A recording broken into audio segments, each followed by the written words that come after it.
Hi, I'm Dr. Dave Janda. Welcome back to Operation Freedom Briefings. The goal of these briefings in my weekly radio show is to provide you information the bought-off lamestream fake media will not touch. You can join us obviously 24/7 on this YouTube channel. We upload a couple new videos every week. In addition, we're also available on our radio show. It's a live radio show every Sunday from 2 to 5 Eastern. You can stream the show live. It's free. All you have to do is go to davejanda.com, hit the upper right-hand button on 2 to 5 every Sunday, and we're there for you. Great guests, great analysis. In addition, we're available at davejanda.com 24/7. We have the free, the public side where we upload information on a regular basis. We also have the subscription side. Extra content, extra analysis, extra shows, extra guests, all available for 30 cents a day, $9 for a month. You can sign up for a month. If you don't like it, get rid of it. But the information we provide, I don't think you're going to see, hear, read, or experience ever in the bought-off lamestream fake media. Today, I want to focus on the 7 pieces of information that the deep state wants suppressed at all costs. Now, prior to getting to that, there's a couple things that have developed this week that I believe are really important. Dan Bongino spoke about this with the Inspector General's report. Inspector General of the Department of Justice, Michael Horowitz. Yes, I know he was appointed under Obama. Go look in the archives of Michael Horowitz testifying while Obama was still president and the things he was saying about how the Obama administration was trying to muzzle him, gag him, and prevent him from getting information out as it relates to issues occurring in the Department of Justice. My sources tell me Horowitz is not part of the deep state. That Horowitz, in fact, already laid out some devastating information on the Hillary Clinton email scandal. He was the person in his team behind the release of the Strzok page texts that came out that supposedly were missing. And as I understand it, there's going to be significant information harmful to the deep state that comes out with the Inspector General's report. And reportedly, as through Bongino, and this has been confirmed from my sources, that is sooner rather than later. Here is from Bongino. Department of Justice Inspector General's investigation is complete. Report to follow. Congressman John Ratcliffe says, who's been very tough on the deep state, by the way, says Department of Justice Inspector General Michael Horowitz has completed his investigation into alleged FISA abuse by the FBI. The lawmaker says he met with Horowitz this past week to discuss the status of the investigation. Horowitz related his team's investigative work is complete, and they're now in the process of drafting that report. It's my understanding that it's through the drafting stage and into the review stage. According to the congressman, Horowitz informed him that about 20% of the report will include classified information, so that draft report will undergo a classification review. But remember, a month ago, the president gave William Barr, the Attorney General, the authority to declassify information. So I believe the reason he did that is so that it could be included for the public in this report. The congressman does expect the reports by both Horowitz and U.S. Attorney John Durham, who, as again, I've said this before on this platform, I believe John Durham is the real deal. I believe the deep state is petrified of this guy. Reports that both Horowitz and U.S. Attorney John Durham, the reports to be, quote, significant, end quote. Michael Horowitz and his findings and John Durham and his findings, those are going to be significant. This is a direct quote from Ratcliffe, congressman. Those relate not to Trump misconduct, but potential Obama misconduct, end quote. So I know people are saying nothing's happening. It's happening. Let's talk about something else that's happening. Many people are saying, I haven't seen anybody arrested. Not looking hard enough. This past Saturday, the takedown of Jeffrey Epstein is huge. And shout out to the Miami Herald. In November of 2018, they did a 3-part expose review on Jeffrey Epstein and how he just got a little slap on the wrist 10 years ago. Who was the FBI director at the time leading the investigation? Ding, ding, ding. Robert Mueller. Was Robert Mueller also using Epstein as a source, and that's why he told prosecutors to go light on him? Ding, ding, ding. Could well be. Jeffrey Epstein was arrested this past Saturday night on human trafficking charges, sex trafficking charges. This is huge. Why? Because who he is associated with. This from the Miami Herald this past Saturday. Jeffrey Epstein was arrested at Teterboro Airport in New Jersey shortly before 4 p.m. Saturday, July 6, 2019. As he arrived on his private jet from Paris, where he had been vacationing since June 14th, aviation records show.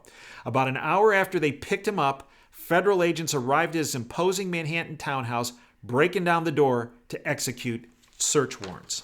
Now, look, if you want some really good information that's held up over time, Eric Prince, I know, Blackwater fame. Eric Prince did an interview on Breitbart News. Put that in your search engine, and it was done on November 4th, 2016, 4 days before the election of Donald Trump. And in it, Eric Prince, and this was also confirmed by my sources, but Eric Prince linked the Anthony Weiner laptop, Hillary Clinton's emails, Jeffrey Epstein, and the fact that Bill Clinton took Epstein's plane called the Lolita Express, where they ferried children, underage kids, and political leaders, business leaders, Hollywood celebrities, to Epstein's Island in the Caribbean, what's been called Pedophile Island. And Prince draws the states 26 times Bill Clinton made that trip and Hillary a half a dozen times. Well, now that's starting to be reported now, whether you look at the Daily Beast, whether you look at the New York Post, whether you look now at Zero Hedge. And Zero Hedge, I must say, has done a number of stories on it as well over time. But when folks are saying things aren't happening, they're happening. Let me tell you something. Since this past Saturday night, there are a huge number of people on Wall Street, in addition to business leaders around the country, Hollywood elites, political elites, that have not slept because they have been linked to Epstein. Now, there are those in the bought-off lamestream fake media that are saying, well, there are pictures of Donald Trump with Epstein 20 years ago. Okay. Well, Epstein was a player in the social scene in New York. And so was Trump. I think Radar said it, that Radar did a little note on this. As Radar reported in April 2018, according to an investigation by Radar, Trump was among dozens of renowned New Yorkers who knew Epstein socially, but ostracized him after Palm Beach police uncovered the financier's sleazy double life. Once barred child molester, and Trump once barred child molester Jeffrey Epstein from his famed Mar-a-Lago club after the presidential candidate caught him hitting on a young girl, end quote. Look, this thing's far from over. But although Epstein has been involved in evil, sinister, horrible acts that involve children and sexual exploitation of children, my guess is he's soft when it comes to singing. And he's facing life in prison, however long life is. Pedophiles don't last that long in prison. My guess is he's singing. And there are hundreds, if not thousands, of folks in the political world that are well known, the Hollywood world. In political world, I mean around the world, not just the United States. And on Wall Street, who haven't slept since Saturday. Let's see how it plays out. I believe this is big. 7 pieces of information the deep state do not want you to know. 1. This is from Zero Hedge. China hacked Clinton's private email server. Also, the Daily Caller. A Chinese-owned firm with operations in Washington, D.C. hacked Hillary Clinton's private server throughout her term as Secretary of State and obtained nearly all her emails. This is from the Daily Caller, Richard Pollack. The Chinese firm obtained Clinton's emails in real time as she sent and received communications and documents through her personal server, according to the sources who said the hacking was conducted as part of an intelligence operation. The Chinese wrote code that was embedded in the server, which was kept in Hillary Clinton's residence in upstate New York. The code generated an instant courtesy copy for nearly all of her emails and forwarded them to the Chinese company, according to the sources. During a July 12, 2018 House Committee on the Judiciary hearing, Texas Representative Louis Gohmert disclosed that the Intelligence Community Inspector General found that virtually all of Clinton's emails from her homebrew server were funneled to a foreign entity, China. All he said was it wasn't Russia. It's now come out through the Daily Caller and through some other confirmation that it was China. A government staff official briefed on the Inspector General's findings told the Daily Caller that the Chinese firm which hacked Clinton's emails operates in Washington's northern Virginia suburbs, and that it was not a technology firm, but a front group for who? The Communist Chinese government.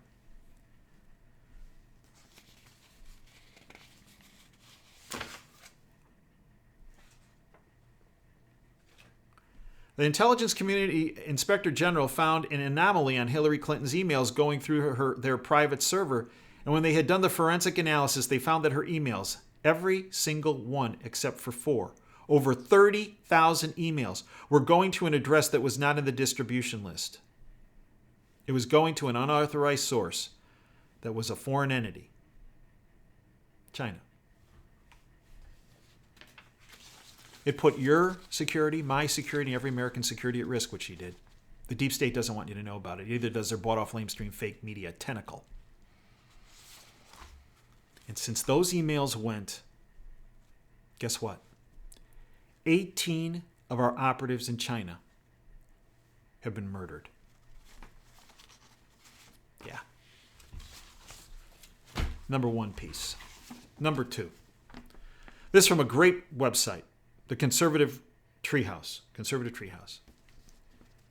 It's about Brennan, former director of the CIA under Obama.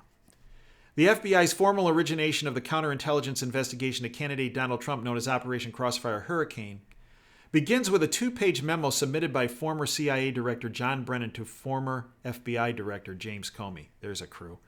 In July of 2016. The 2-page orientation memo is known as a EC, or Electronic Communication. This classified origination memo is one of the key documents requested by Congress and by declassification by President Trump to be shared with the American people. According to House Intelligence Committee member Devin Nunes, the EC contains intelligence material that did not come through official intelligence channels into the United States intelligence apparatus. Do you wonder why General Tom McInerney, Admiral Ace Lyons, Bill Binney, Kirk Wiebe, Paul Rosenberg, investigative journalist Mary Fanning, Alan Jones, and myself have been speaking about parallel platforms for the past several years? The illegal surveillance done by Brennan and Clapper, directed by Obama? Not coming out of the NSA platform where there's a reporting system, but parallel platforms where there are no reporting systems.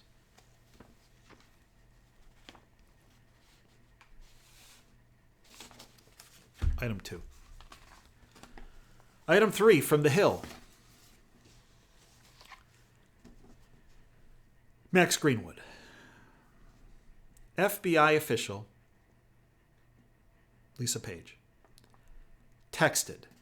Now remember, Obama. I didn't really hear about this stuff till I read about it in the newspaper. What? FBI official texted, quote, "The President of the United States wants to know everything we're doing," end quote. This is Page texting Strzok, who was involved in the fake Russian collusion hoax.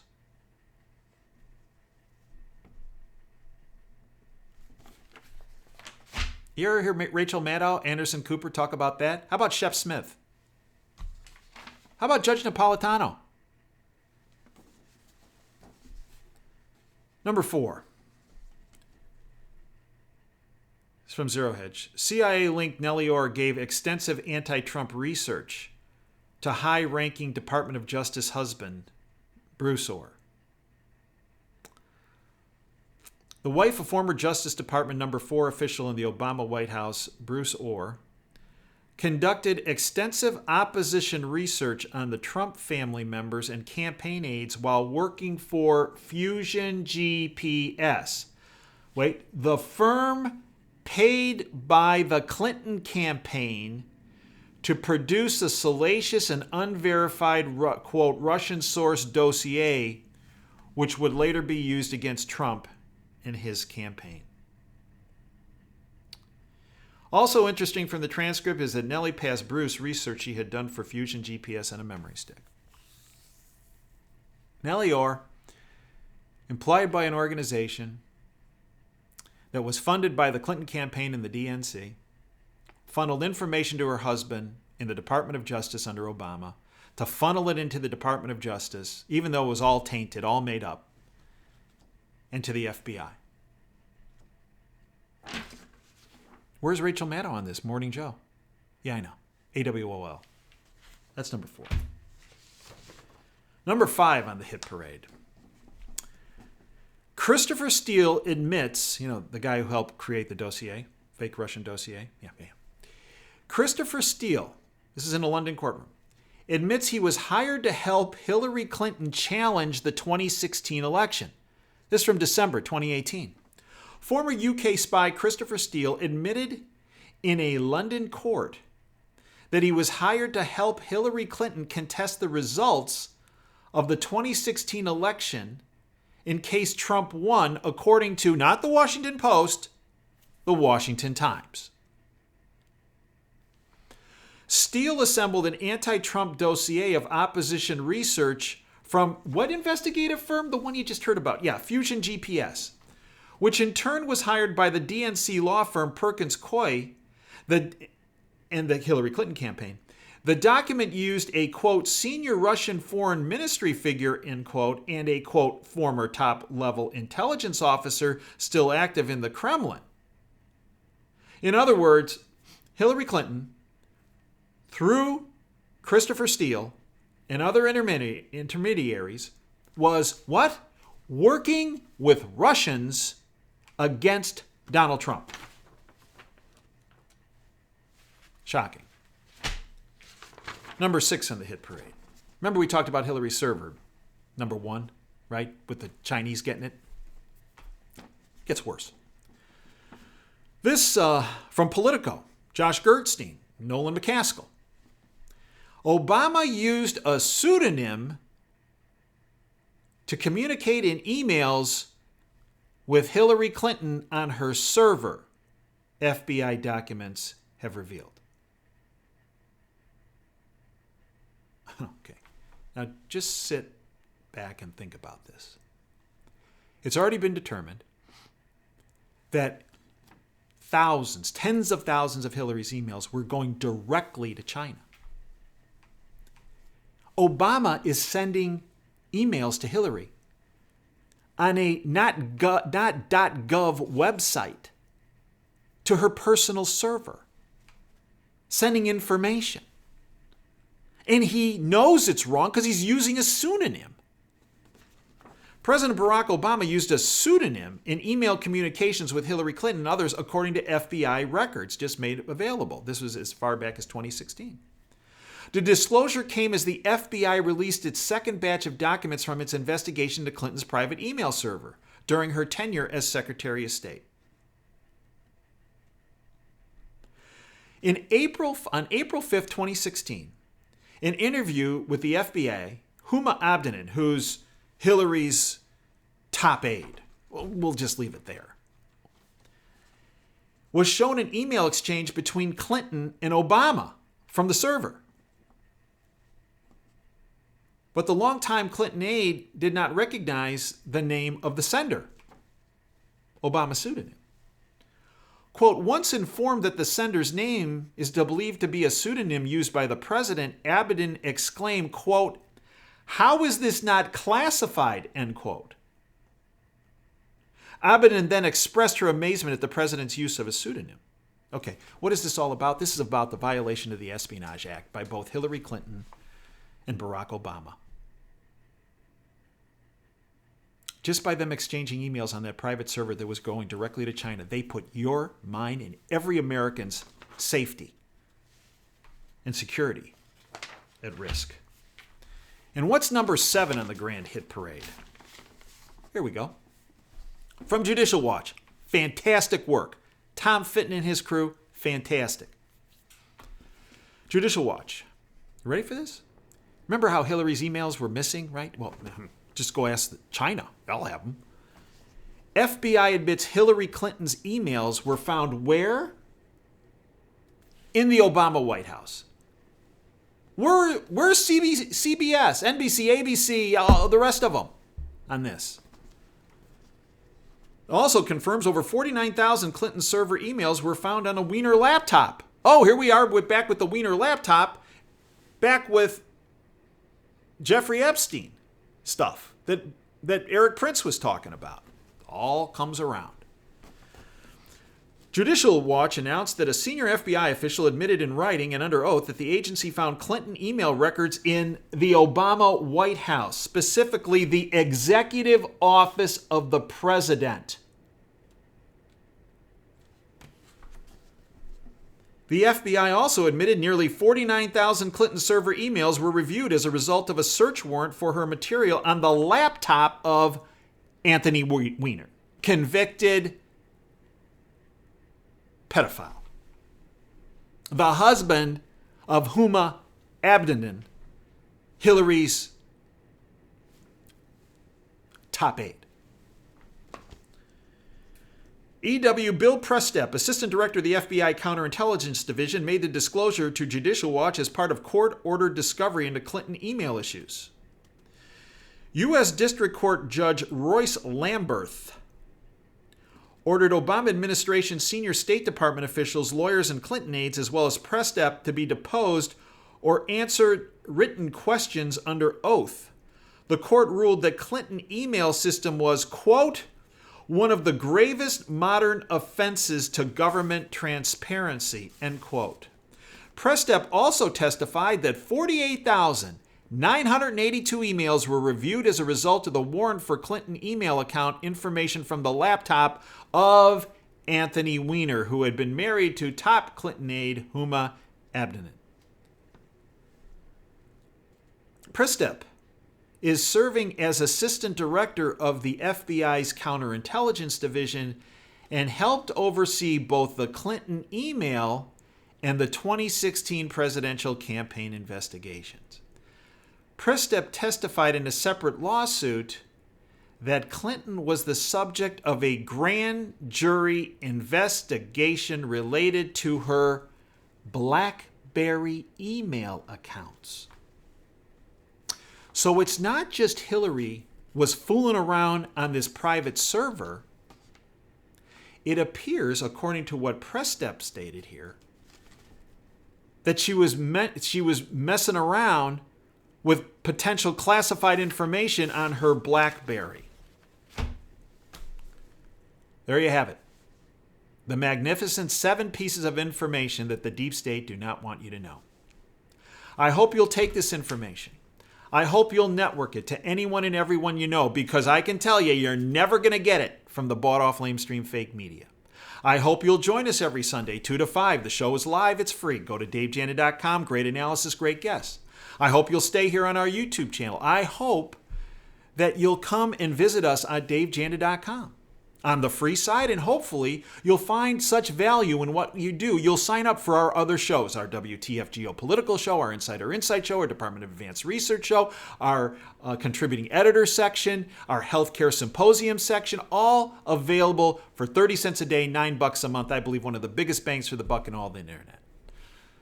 Until next time, this is Dave Janda signing off. Thank you for your time. And until next time, dream big and dare to fail. Thanks for your time today.